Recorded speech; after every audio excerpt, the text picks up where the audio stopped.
What is going on, guys? It's your boy here again, Dean, and I am once again coming back to help you guys get better at Weiss Schwarz.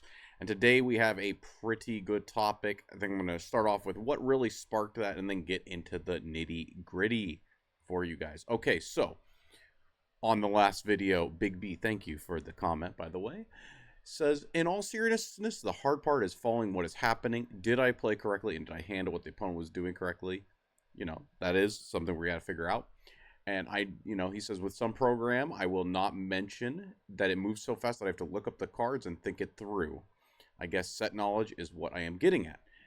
Now, as far as your own set and like memorizing your own cards, that's something that comes with time. But I think what is being asked is, like, in Weiss Schwarz, there's so many different cards.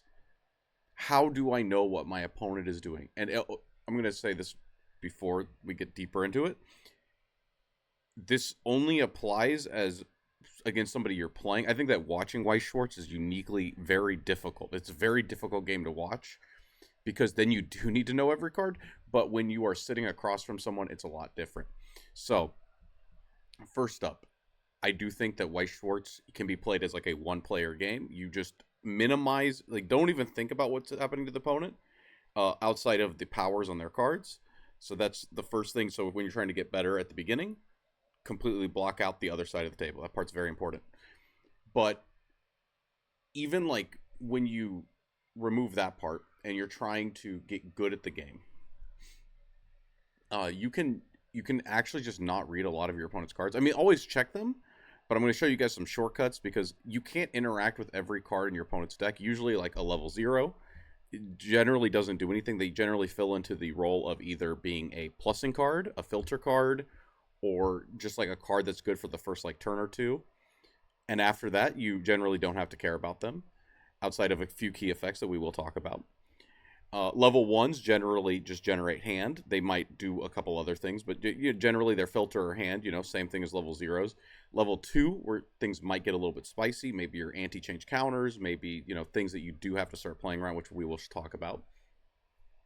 And then at level 3, once again, there's a lot of level 3s you just can't do anything about. You can't do anything about your opponent healing. You can't do anything about on attack burn 4. You can't do anything about like the on attack look at the top card of your opponent's deck, like get rid of cards. There's just like nothing that you as a player are going to be able to do to stop that thing. So in general, when you're fighting someone, you can check their cards, but don't be burdened by text that is not relevant to you, because the entire thing is, you're trying to get good. You don't want to be overwhelmed when tackling the game. And so I'm going to show you guys a couple of tricks. So for instance, this is a card in Japanese. It's from a set that actually exists in English, I believe.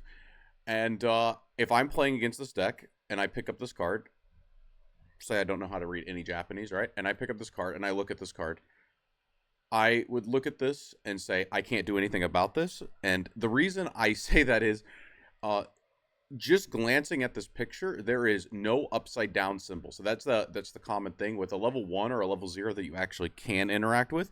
Usually it will say that it will show an upside down symbol. You can literally transfer this to Japanese cards, is what I'm trying to show you, because even with like English cards, like think about the bombs, like the Escanor bomb that like kills your card. You need to read that card if you don't know what it does, but it's got the upside down symbol, right? The clean cut effect, which is the one where if you kill a card, you get to move it to the back, another card to the back. Those show the upside down symbol, so that's something you can interact with. Think about like on reverse, like grab a card out of grave or deck, those old effects, the Shimakaze effect, as we will. Those have the symbol on the card. So you don't actually even have to read the card. You can pick up this card, look at it, say there's no symbol on it that says I can do anything. It's probably just going to do what it does, and then stop thinking about it and then not care. So another random card. This is a set that I know that no one else knows except for me. So this is a level 3. Okay, we know it probably does something. And we see here an upside down symbol. Suddenly I'm going to be like, hey, what does your card do, right? I'm going to like go, okay, can I do something about this? I'm going to have my opponent explain this card to me. What this card does, it doesn't even matter. What matters is it has the upside down symbol right here. I hope that got that. This symbol right here. And that is telling you as a player that is playing against this deck, okay, now I suddenly need to know, can I do something about this card? Will I be able to defend my card? Will I actually be able to, position myself in a way that this card will not get to do its thing? Is there counterplay available to me? Next card. Wow, this is Spy Family. This exists in English, but I wanted to show, even in Japanese, you can tell what's going on. So you see level 1 combo. Remember the last level 1 combo? We couldn't interact with. There was no symbol. Looking at this Your Forger, and we see an upside down card. You better believe I'm going to be asking my opponent, what does this do? And figuring out if I can do something about this. That's kind of pretty much where we're getting at. And the last one is a Freerin. It's a level 3. Exists in English again. Level 3 finisher. I look at this card, and I might ask my opponent what it does, but pretty much if it doesn't like shuffle cards back into my deck or do something else, I just know that I generally can't really interact with this card.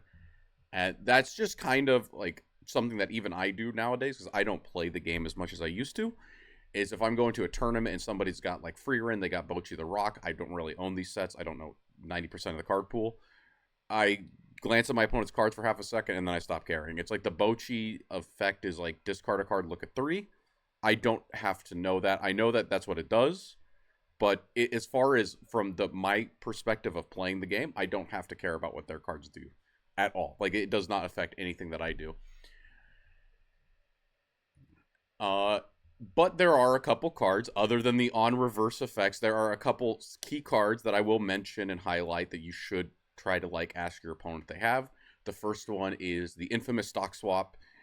These are the ones where your opponent gets rid of all of their stock, and then they put that many cards from the deck on top, like into their stock. These can be played around. I'm not going to go over really how you play around it, because I think it's a separate video. It's a separate thing. But knowing if your opponent has this on a card, this is something that you should be asking about. Of course, there's also the Fumio effect. That's the one where your opponent shuffles up their grave with one less climax.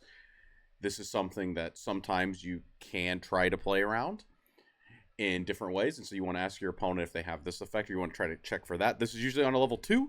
So if you check all of your opponent's level 2s, usually you're good to go. And it's pretty easy to tell. Like, you glance at a card, if it starts saying like draw cards, you just go to the next effect. Like, don't bog yourself down in all of the words. I know there's like a lot of lines on this, but if you like pick it up and it says like pay 1, ditch 1, if card draw, you just skip it, go to the next card. And the other effects are the shuffle backs. This is like the Rushia. This card shuffles. It's got a bunch of text in here, and it's like, okay, climax, character, skip, and then it says choose 4 cards in your opponent's waiting room, return them to the deck. Okay, you go, okay, now I have to care about this card. But if you're just like skimming and you don't see anything about like shuffling cards into your deck, you just go on to the next. Not really anything you can do about it. Don't bog yourself down with useless information. Now, getting back into this, another thing is, I didn't actually get any, but counters are the last card also you should probably be reading, which are the I don't have a picture of a counter, but the fist icon, right? We're gonna choose random deck. Bob, it said 8 standby, probably has a counter if we ever load. Yeah, if you see this icon, this little fist icon, Bob, there we go. If you see this on an opponent's card, read it. Obviously, read it. Weiss Schwartz's unique game, though, you can always see their cards at some point. People usually add cards to hand by showing you, or they mill them, and then they grab them. And you have all of the chance in the world to go, I see that symbol, let me actually care about that one card. And then decide if you can do something about it. So that's definitely a big one. And another trick that I was told from, thank you, Timmy, is to always, before you go to a tournament, memorize what like your power lines are when you have your ideal board out, so that you're not sitting there trying to do math at the beginning of every turn. It seems pretty simple, but some people, it is like a building block at the beginning. You can think like, okay, my guy is like, if I'm playing the Spy Family deck, I don't have actually a picture of the Spy Family deck, but that's okay.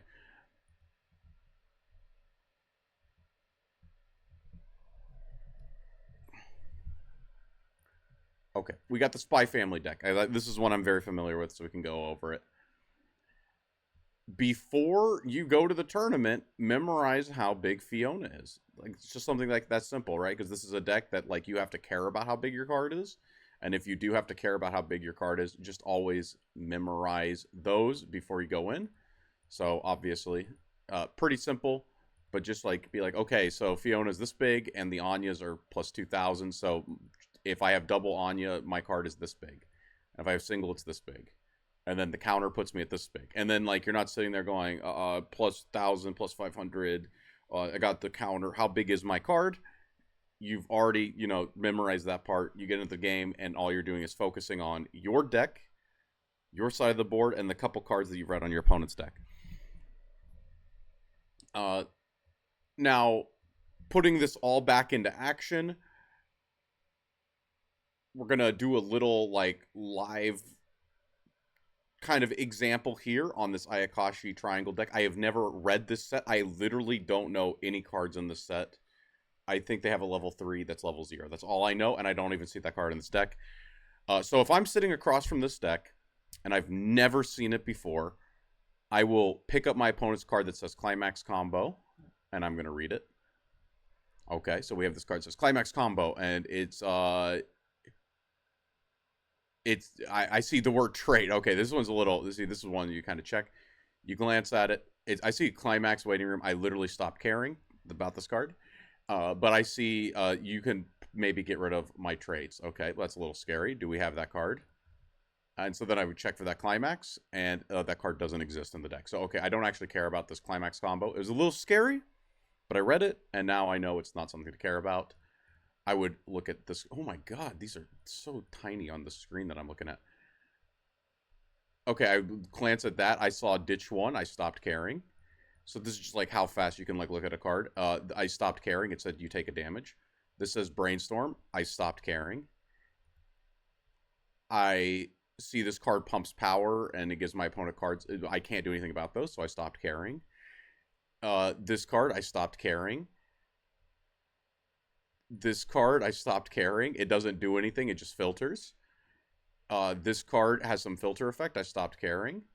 This card, it does something for my opponent, but I can't do anything about it, so I stopped caring once again. This card has Twin Drive and some other effect. I can't do anything about that. Oh, I see this. Pay 1, sack this card when your other character is frontal attack. Okay, so I'm going to have to care for a second. Okay, I now know this is a, we like to call these the JC effect. Okay, so I might need, if my cards care about my opponent's cards, I might need to attack in a different order. So I do care about that. Then you glance this card. It's a 2/2. It gets power. We stop. We literally don't care. Okay, we got a backup. We need to actually read this one. We have pay 1, discard a card, and then backup. Choose one. Okay, so it's an anti-change counter. We do need to keep that in mind. Maybe if we're early playing, we might need to play around this. This was one we clicked on early. This is like a minus soul power counter. We will need to know about this later. Oh. This is that Fumio effect. Shuffles cards back in. We might need to keep track of that. Know that they have the option to do that. Not put ourselves in a position where this might be, detrimental to us. And this other card, we can't do anything about. And this last card says, well, we can't do anything about it. So that's like kind of what you're going to be doing when your opponent's putting cards in grave. Just pick up the card for half a second. You don't have to read the whole thing. There's a lot of lines. Look at it for 10 seconds and decide, is this something I can do anything about? Boom, done. Stop caring. Reduces the mental overhead. And then at the end of the day, it's like what we only had to memorize 3 cards total in this entire deck. We had to memorize this card, this card, and this card. Those were the only 3 cards. Oh, wait, and we also had this card. So there's 4 cards that we had to memorize out of this deck that looks like it's 18 different cards. We just have to care about them. Simple as. And so I think that with that in mind, that can help you hopefully not be overwhelmed when learning the game. Just keep it down to the key things and just keep trying to improve. And trust me, one day, I promise you, well, maybe not promise you a top 8, but I promise you, you'll see better results in this game when you're not caring as much about what your opponent's cards do. And I just guarantee it. And if you like this video, smash that like button. I'm going to keep trying to get a few more out to help you guys get better. If you can think of anything you guys need help with, let me know. And until next time, this is your boy Dean signing out.